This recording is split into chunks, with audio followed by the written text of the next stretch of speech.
সুপ্রিয় দর্শক, আসসালামু আলাইকুম। হিকমা অ্যানালাইসিসের আজকের আয়োজনে আপনাদের স্বাগতম। দর্শক, আমি অ্যাডভোকেট ইজাজ আল ওয়াসি রয়েছে আপনাদের সঙ্গে আজকের আলোচনায়। আজকে খুব একটি রিসেন্ট একটি খুব আলোচিত একটি ইস্যু, সেটি হলো যে আনোয়ারুল আজিম আনার এমপির হত্যার বিষয় নিয়ে আমরা একটু আলোচনা করব। কে এই আনোয়ারুল আজিম আনার এমপি? তিনি ঝিনাইদহ জেলার ঝিনাইদহ 4 আসনের এমপি। ঝিনাইদহ 4 আসনে কালীগঞ্জ উপজেলা এবং ঝিনাইদহ সদর উপজেলার বেশ কয়েকটি ইউনিয়ন, খুব সম্ভবত 4টি ইউনিয়ন রয়েছে এই ঝিনাইদহ 4 আসনে।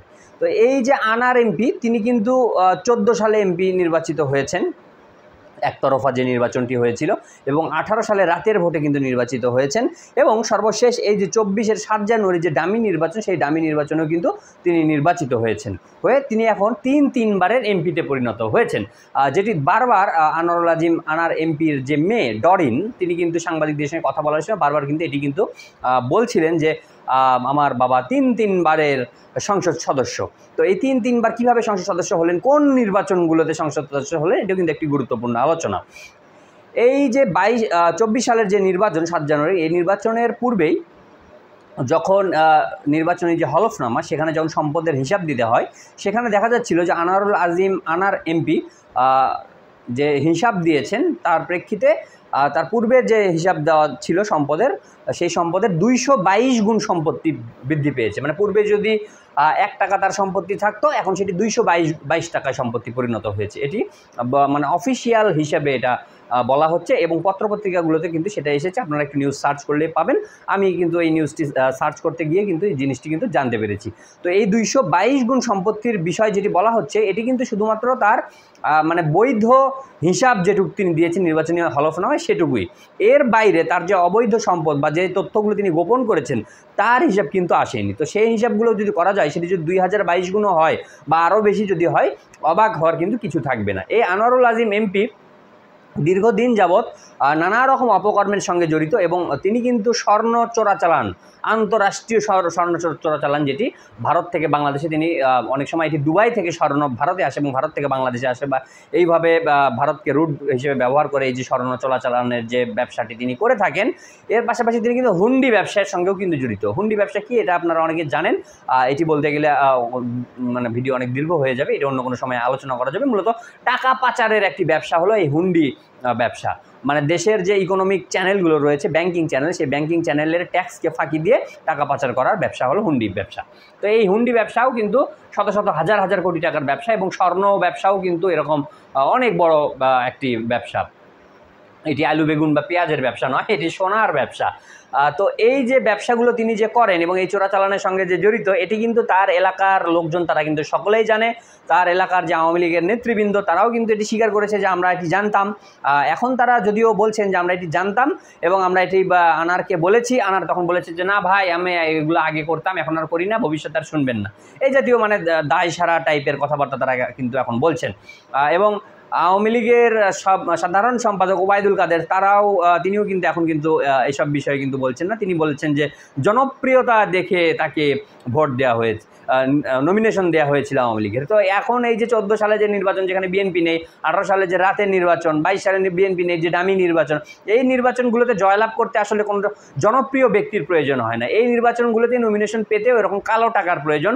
কালো টাকা পার্টি ফান্ডে ডোনেট করলে, এবং এই কালো টাকা দিয়ে যদি হুন্ডা এবং গুন্ডার ব্যবস্থা করা যায়, এবং যদি ভোট কেনা যায় এবং কেন্দ্র দখল করা যায় ও প্রশাসনকে টাকা দিয়ে কিনে নেওয়া যায়, DC, SP, police, OC, TNO সবাইকে যদি কিনে নেওয়া যায়, তাহলে এমপি হওয়া যায়। এখানে জনপ্রিয়তার প্রয়োজন নেই। ওবায়দুল কাদের যে কথাটি বলছে, সেটি আমার কাছে অত্যন্ত অমূলক বলে মনে হয়েছে।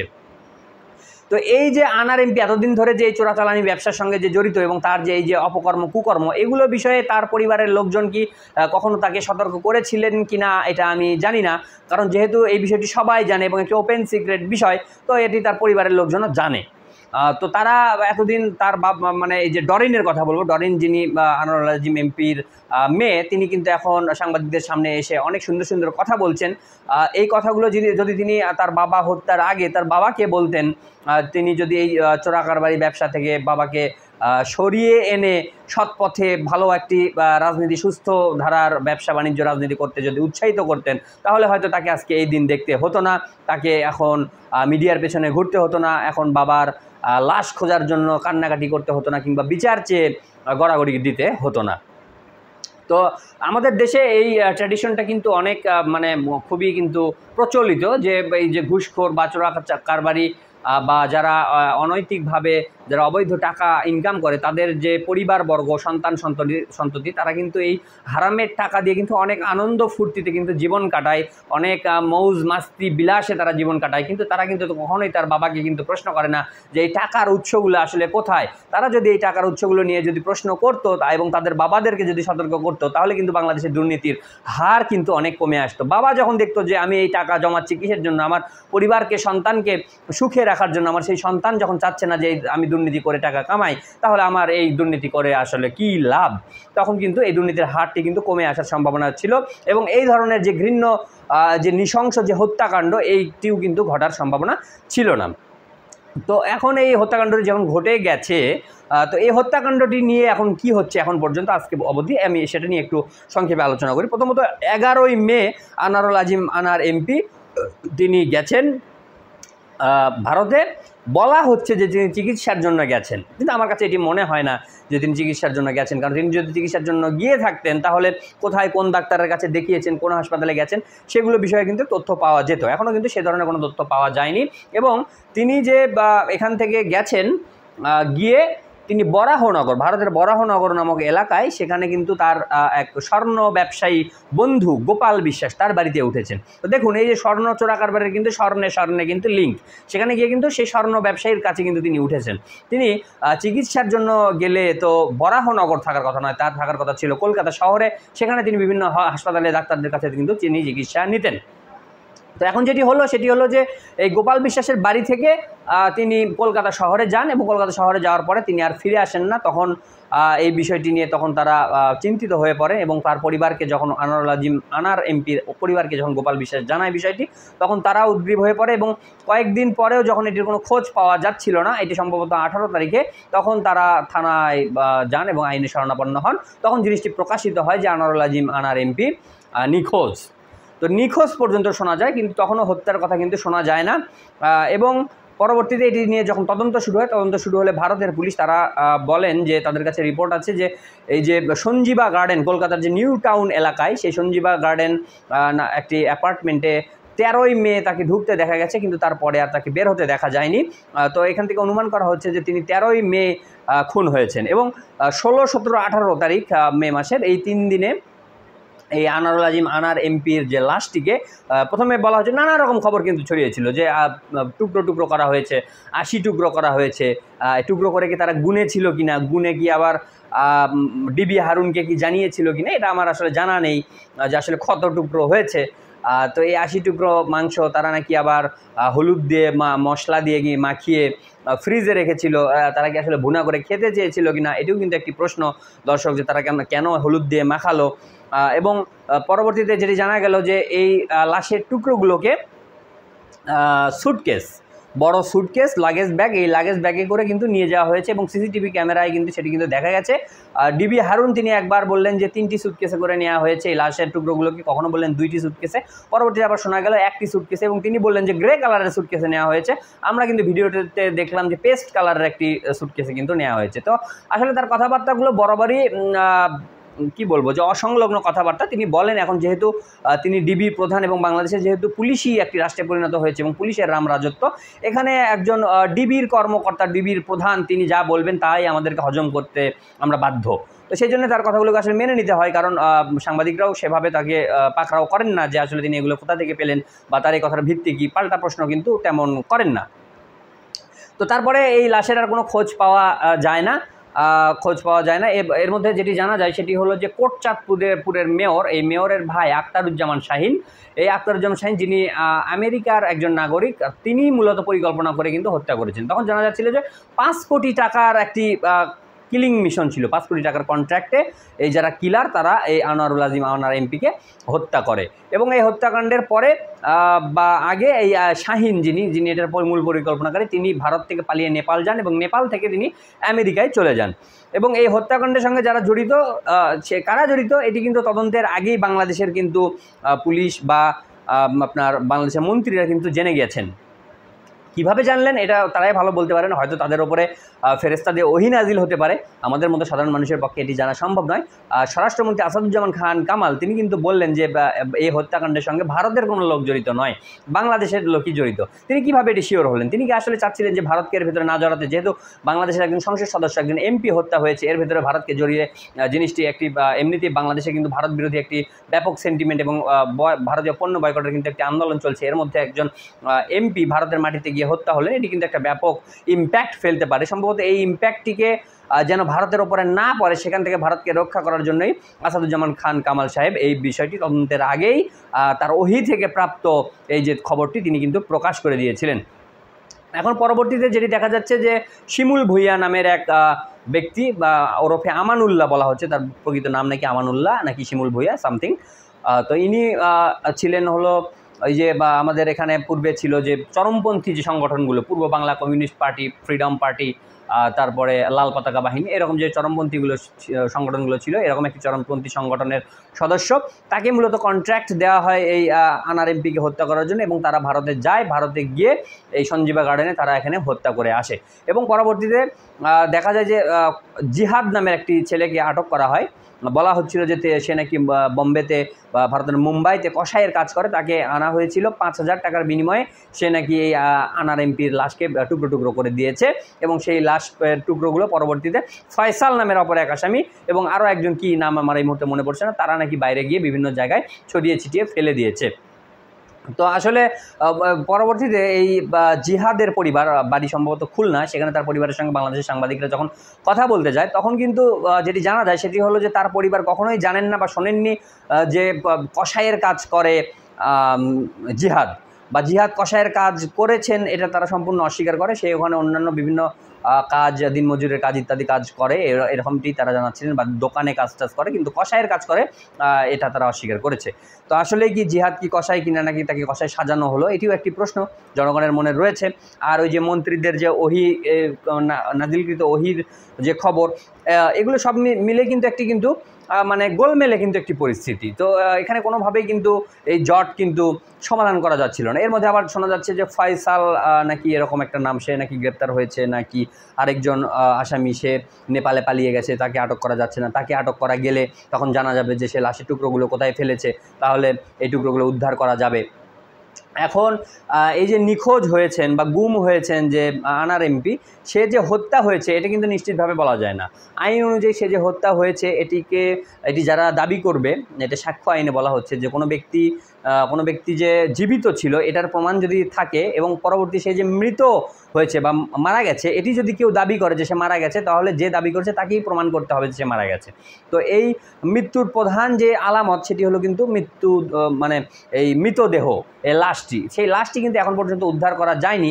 তো আসলেই কি হত্যা হয়েছে নাকি তাকে কোথাও গুম করে রাখা হয়েছে এটিও কিন্তু এখন নিশ্চিত নয়। কিন্তু ভারত এবং অনেকেই বলছেন যেটি যে ভারত এবং বাংলাদেশের পুলিশদের যৌথ প্রযোজনায় এখন একটি হত্যাকাণ্ডের একটি নাটক সাজানো হচ্ছে এবং বিভিন্ন আসামিদেরকে মানে সাজানো হচ্ছে।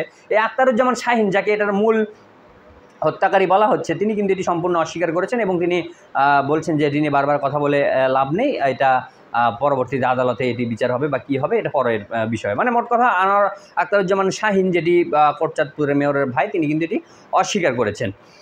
তো এখন যেটি দৃশ্যপটে এসে হাজির হলো আমাদের সেই অবতার ডিবি হারুন, তিনি এখন আন্তর্জাতিক পুলিশে পরিণত হলেন। তিনি কিন্তু এখন বাংলাদেশ থেকে তিনি ভারতে গেছেন 28শে মে তিনি ভারতে গেছেন লাশ খুঁজতে। ভারতের এই যে এত বড় গোয়েন্দা বাহিনী, পুলিশ বাহিনী, এবং তারা কিন্তু অনেক উন্নত প্রযুক্তিতে, এবং তাদের পুলিশ বাহিনী কিন্তু অনেক উন্নত, এই বিভিন্ন তদন্তে কিন্তু তাদের কিন্তু বেশ অগ্রগতি রয়েছে। তো এত উন্নত পুলিশ বাহিনী, অন্তত বাংলাদেশের চেয়ে তারা অনেক বেশি উন্নত, প্রযুক্তি বলেন, এই পুলিশদের ট্রেনিং বলেন, সব কিছুতে তারা উন্নত। তারা এতদিনে এই লাশের কোনো কুলকিনারা পেল না, কোনো টুকরো তারা খুঁজে পেল না। এবার ডিবি হারুন গেলেন কলকাতায়, গিয়েই তিনি সকালবেলা বললেন যে এই লাশের টুকরো সেপটিক ট্যাঙ্কের মধ্যে থাকতে পারে, এই সঞ্জীবা গার্ডেনের যে সুয়ারেজ লাইন, এই সেপটিক ট্যাঙ্কের মধ্যে খুঁজে পাওয়া যেতে পারে। এবং তখন নতুন একটি তথ্য আমরা জানতে পারলাম, সেটি হলো ডিবি হারুন নাকি জেনেছেন কোনো এক আসামির কাছ থেকে যে সেই আসামি নাকি পানির শব্দ শুনতে পেয়েছে। তো যেহেতু পানির শব্দ শুনতে পেয়েছে, তাহলে এই টয়লেটের মাধ্যমে ফ্লাশ করে এই মাংসের টুকরোগুলোকে ভাসিয়ে দেওয়া হতে পারে। তো এখন টয়লেটের মাধ্যমে ফ্লাশ করে যদি মাংসের টুকরো তো ভারী ভারী জিনিস, এটা কি আসলে টয়লেটের মাধ্যমে ফ্লাশ করলে কি সেপটিক ট্যাঙ্ক পর্যন্ত যাবে কি না? আর সেপটিক ট্যাঙ্ক মানে টয়লেটের যে কোমর, সেই কোমর থেকে পাইপটা নিচে আসে এবং সেপটিক ট্যাঙ্ক পর্যন্ত এই যে সুয়ারের যে লাইনটি, এই লাইনের মধ্যে ভারী মাংসগুলো কিন্তু টুকরোগুলো কিন্তু পড়ে থাকার কথা বিভিন্ন জায়গায়, এটি কিন্তু সেপটিক ট্যাঙ্ক পর্যন্ত যাওয়ার সম্ভাবনা কিন্তু বেশ কম। তারপরে ধরে নিলাম যে গেছে, এবং এই যে নতুন ওহি যেটি নিয়ে আসলো ডিবি হারুন, সকালবেলা তিনি বললেন যে লাশ সেপটিক ট্যাঙ্কে পাওয়া যেতে পারে এবং রাতের মধ্যেই দেখা গেল যে সেপটিক ট্যাঙ্ক থেকে লাশের টুকরো উদ্ধার করা হলো। তাহলে এই যে ভারতের যে এই যে এত দক্ষ যে পুলিশ বাহিনী, তারা কি এতদিন ধরে কলা খাচ্ছিলেন কি না, এটাও কিন্তু একটি প্রশ্ন রাখে। তাদের মাথায় এটা আসলোই না যে সেপটিক ট্যাঙ্কের ভিতরে লাশের টুকরো থাকতে পারে। এবং একটি তদন্তের কিন্তু প্রাথমিক যে নিয়ম সেটি হলো যে যেখানে ঘটনাস্থল, সেই ঘটনাস্থলের সবচেয়ে নিকটবর্তী যে সম্ভাব্য জায়গাগুলো, সেগুলোতে প্রথমে তদন্ত হবে, সেখান থেকে ধীরে ধীরে কিন্তু দূরে কিন্তু তদন্তটি ছড়িয়ে যাবে। তো যেখানে ঘরের নিচেই এখানে সেপটিক ট্যাঙ্ক এবং ঘরের মধ্যেই এই কোমর, সেখান দিয়ে ফ্লাশ করার সম্ভাবনা রয়েছে, তো সেটিকে তারা প্রথমে খুঁজে না খুঁজে তারা বিভিন্ন জায়গায় দেখা যাচ্ছিল যে বিভিন্ন খালে বিলে ডোবায় তারা জাল ফেলে সারাদিন ধরে ডুবুরি নামিয়ে মাংসের টুকরা খোঁজার চেষ্টা করছিলেন, কিন্তু সেপটিক ট্যাঙ্কে তারা খোঁজার চেষ্টা করেননি। আর ডিবি হারুন আসা মাত্রই তিনি জেনে গেলেন যে এই লাশটি সেপটিক ট্যাঙ্কের মধ্যে থাকতে পারে এবং সেপটিক ট্যাঙ্ক থেকে সেই মতে উদ্ধার করা হলো। এ থেকে অনেকেই কিন্তু অনুমান করছেন যে এটি কিন্তু হারুনের একটি স্ক্রিপ্টেড একটি কি বলবো যে একটি নাটকের একটি সংলাপ হতে পারে। তো এটা যদিও এই বিষয়ে নিশ্চয়তা দেওয়া যাচ্ছে না। এখন যেটি বর্তমানে যে অবস্থাটি সেটি হলো যে এই যে লাশের যে টুকরোগুলো সংগ্রহ করা হয়েছে, প্রায় কেজি 4 মাংস উদ্ধার করা হয়েছে। তো এখন এই কেজি 4 মাংস কি আসলে আনআরএমপির কিনা সেটি কিন্তু এখন আইডেন্টিফাই করা সম্ভব হয়নি। এটার জন্য কিন্তু ফরেনসিক টেস্টের প্রয়োজন। এবং ডরিন, যিনি আনআরএমপির মেয়ে, তিনি কিন্তু এখন ভারতে যেতে যাচ্ছেন ডিএনএ টেস্টের জন্য স্যাম্পল দিতে। কিন্তু দেখা যাচ্ছে যে বাংলাদেশে ঢাকা মেডিকেলের যিনি ফরেনসিক বিভাগের প্রধান, তিনি বলছেন যে যেহেতু হত্যাকাণ্ডটি হয়েছে 13 তারিখে এবং এই লাশটি পাওয়া গেছে বা মানে এই মাংসের টুকরোগুলো পাওয়া গেছে 28 তারিখ রাতে, তাহলে এই 28-29 তারিখে যখন এটা তদন্তে বা ফরেনসিকে যখন টেস্টের জন্য যখন যাবে, তখন প্রায় 16 দিন পূর্বে কিন্তু হত্যাকাণ্ডটি হয়েছে। এতদিনে কিন্তু এই মাংসগুলোতে কিন্তু পচন ধরে যাওয়ার কথা। তো এই মাংসগুলো যদি পচে থাকে বা পচন ধরে যায়, এবং স্বাভাবিকভাবে এই 16 দিনে মাংস পচে যাওয়ার কথা, এই পচে গেলে এই মাংস থেকে ফরেনসিক টেস্ট করে কোনো রেজাল্ট পাওয়া যাওয়ার সম্ভাবনা খুবই কম বলে জানিয়েছেন এই ফরেনসিক এক্সপার্ট। তো এখন যদি ডিবি হারুন যদি মনে করেন যে না এখন তার এরকম একটি রিপোর্ট প্রয়োজন, তখন দেখা যাচ্ছে যে হয়তো সত্যি সত্যি রিপোর্ট চলে আসবে। আসলে রিপোর্ট পাওয়া সম্ভব হোক বা না হোক, ডিবি হারুন চেয়েছেন যেহেতু রিপোর্ট যে এটি আনারের মাংস হিসেবে আইডেন্টিফাই করা হোক, তো তেমনই একটি রিপোর্ট চলে আসলে আমাদের কিন্তু খুব অবাক হওয়ার কিছু থাকবে না। তো এখন এই ফরেনসিক টেস্ট হবে, হওয়ার পরে এটা এবং তারা যেটি বলছেন যে চুল কিংবা হাড় যদি খুঁজে পাওয়া যায়, তবে সেখান থেকে ফরেনসিক টেস্ট করে কিন্তু মানে এটা কিন্তু উদ্ধার করা কিন্তু সম্ভব বা আইডেন্টিফাই করা সম্ভব। কারণ এই চুল বা হাড় কিন্তু সহজে পচন ধরে না, এগুলোতে অনেক দিন পর্যন্ত কিন্তু এটা পরীক্ষা করে কিন্তু এটা যে রেজাল্টটি সেটি কিন্তু পাওয়া যায়। মাংস থেকে পাওয়ার সম্ভাবনাটি খুবই কম। তো দর্শক, এখন এটি আমাদের দেখার বিষয় যে চোরাকারবারি ডামি এমপি আনারের যে লাশের মাংস কিনা ওটি সেপটিক ট্যাঙ্কি যেটি উদ্ধার হলো, এবং পরবর্তীতে এই বিচারটি আসলে কোন দিকে যায় বা কোথায় হয় বা কিভাবে হয়, এই হত্যাকাণ্ডের বা এটিকে আসলে হত্যাকাণ্ড কিনা, এটার বিচারটা কোথায় হবে, ভারতে না বাংলাদেশে, এটি নিয়ে আমি ছোট্ট একটি ভিডিও করব। আমি আগামী 2-1টি ভিডিওর মধ্যে আপনারা একটু চোখ রাখলেই দেখতে পাবেন। সবচেয়ে বড় বিষয় সেটি হলো কিন্তু এই মুহূর্তে যে আমাদের যে ডিবি হারুন কিন্তু বাংলাদেশের মধ্যে এখন বিরাট পুলিশ। এখন তার যেটি বাকি ছিল সেটি হলো আন্তর্জাতিক পুলিশ হয়। এখন তিনি কিন্তু সেই আন্তর্জাতিক পুলিশ কিন্তু হয়ে গেলেন। এবং এই যে এমপি আনারের তার মানে এতদিন ধরে ভারতের পুলিশ তদন্ত করে যেটি পারল না, সেটি মানে তার উপরে নাজিলকৃত ওহি দিয়ে তিনি কিন্তু কয়েক ঘন্টার মধ্যে কিন্তু লাশ উদ্ধার করে ফেললো। তো এই চমকপ্রদ পারফরমেন্স, এবং মানে দেখা যাবে যে বিভিন্ন লোককে দিয়ে স্বীকারোক্তি নিয়ে তাদেরকে চালান দিয়ে যে একটি চার্জশিট দেওয়া হবে, প্রকৃত আসামি তারা গ্রেপ্তার করতে পারুক বা না পারুক, চার্জশিট তো তারা একটা দিবেই। তো এই চার্জশিটের প্রেক্ষিতে এই যে তদন্ত, এই আন্তর্জাতিক পুলিশিং করে যে তিনি এই সফল তদন্তের কারণে তিনি কিন্তু মেডেল পেতে পারেন বা পুরস্কৃত হতে পারেন। তো এই পুরস্কার বা মেডেলটি আসলে খুবই প্রয়োজন ছিল ডিবি হারুনের জন্য আমি মনে করি। তো দর্শক, আনার এমপির হত্যাকাণ্ড নিয়ে আর কি ঘটে বা এর ফলাফল শেষ পর্যন্ত কী হয় সেটি নিয়ে আমরা পরবর্তীতে আরও আপডেট আপনাদেরকে জানাবো, আরও আলোচনা করব। এখনকার মতো এ পর্যন্তই, কথা হবে আবারও। আল্লাহ হাফেজ।